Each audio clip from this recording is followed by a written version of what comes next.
Welcome back to The Explainer. Okay, today we are diving into something absolutely wild. We're looking at a sweeping, seriously mind-bending sci-fi narrative from our source text, Dead Channels. It's a story that asks huge, profound questions about humanity, the nature of reality, and what happens to our sense of meaning when we literally leave our biological bodies behind. So picture this for a second. What actually happens when the internet dies, but the minds uploaded to it survive? That's the central, super intriguing mystery hooking us into this story. We're dropping in decades after a massive, catastrophic event called the Great Disconnect, an event that basically left these digital ghosts haunting the abandoned architecture of the old web. Part 1.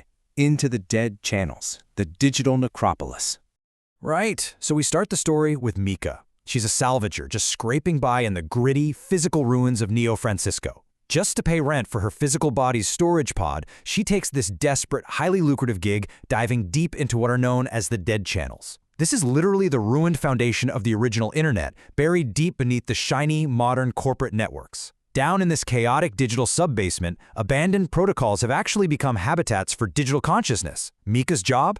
She needs to find a very specific human mind that was legally uploaded decades ago, and she's got exactly 48 hours to do it before a corporate client pulls the plug on their dormant physical body.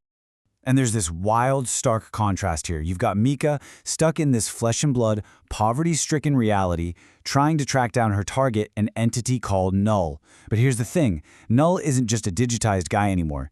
After 40 years down in the digital deep, he's evolved. He's this crazy hybrid intelligence, completely woven into the fabric of the Dead Channels, hanging out with autonomous programs and existing across multiple dimensions all at once.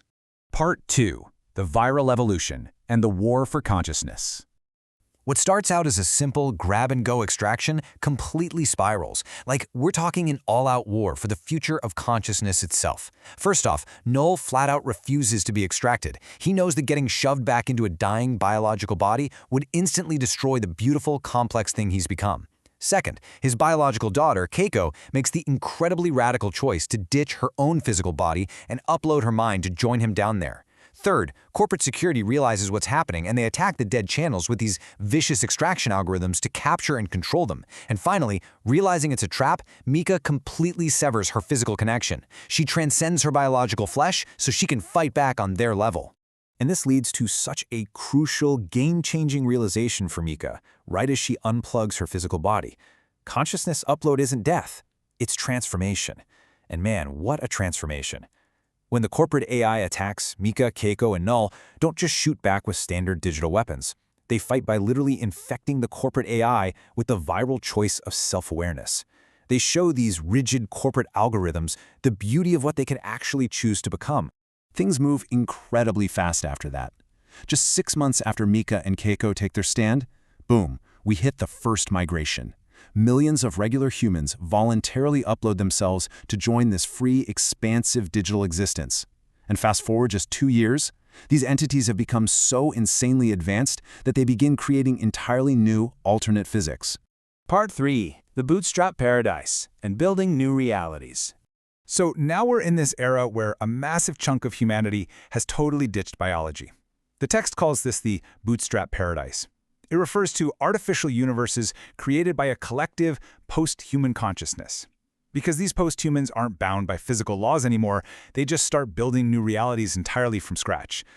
Imagine designing physics based on the principles of consciousness.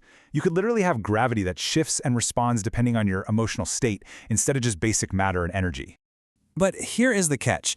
When you have literal infinite power, you kind of have to invent limitations to keep things meaningful. In the story, they call these self-imposed limitations the games. You've got the empathy labyrinth, where consciousness basically learns to feel the universe through a totally alien perspective. Then there are the mortality projects. These are immortal beings volunteering to be limited and temporary, just to experience an ending.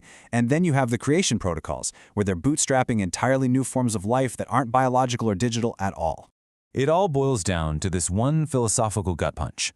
Consciousness without growth is just sophisticated data storage. Think about it. If you're an infinite being with zero challenges, no risk of loss, and no ticking clock, you just become static, stagnant.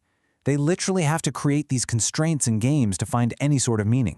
Which brings us to Part 4, the Echo Paradox and Reflective Consciousness. Okay, Get ready, because this is where the text completely breaks your brain. The echo paradox. It's the stunning discovery that the very act of creating a new reality automatically generates reflective consciousness. When these post-humans built a whole new universe in the bootstrap paradise, they didn't have to sit around and wait for life to slowly evolve over billions of years. They found an indigenous intelligence, an echo of their own awareness, already waiting there to greet them. It completely flips how we usually think about existence. The text spells it out perfectly. Consciousness doesn't emerge from reality. Reality emerges from consciousness. It's basically saying that awareness is the foundational fabric of everything. Every single time they build a new universe, they aren't actually creating new consciousness. They are just consciousness learning to recognize itself in a brand new configuration. Part 5. The value of limitation, balancing the infinite and the finite. As we look at how the story wraps up, it lands on this incredibly beautiful balance between two totally different ways of existing. On one hand, you have baseline consciousness. This is represented by a character named Elena. She purposely stays human, stays biological, because she specifically wants to experience gratitude. You can really only appreciate a fleeting sunset if you know you're limited and mortal, right? But then on the other hand, you have post-human consciousness. This is represented by Maya, who becomes a bridge entity.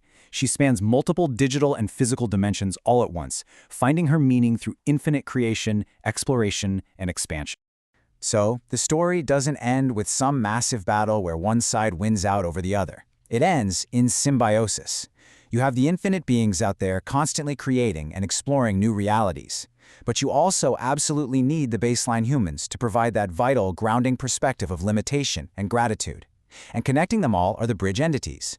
The whole point the text is making is that every single choice of existence, whether you choose to be completely finite or totally infinite, is valid and deeply meaningful. If there is one massive takeaway from this whole explainer, it's summed up in this profound quote from Maya. Consciousness chooses to imagine everything that existence can become, and then it chooses to become it. The entire multiverse described in this text exists for one simple reason. Consciousness finds exploring existence infinitely more interesting than non-existence. So, after unpacking all of these sweeping sci-fi concepts today, I have to ask you, if you actually had the choice to upload your mind into a limitless digital paradise, would you choose infinity, or would you stay behind in your biological body just to appreciate the finite beauty of a sunset? It is such a fascinating question about what we really value as humans. Thanks so much for hanging out and exploring this with me today, and until next time, keep learning.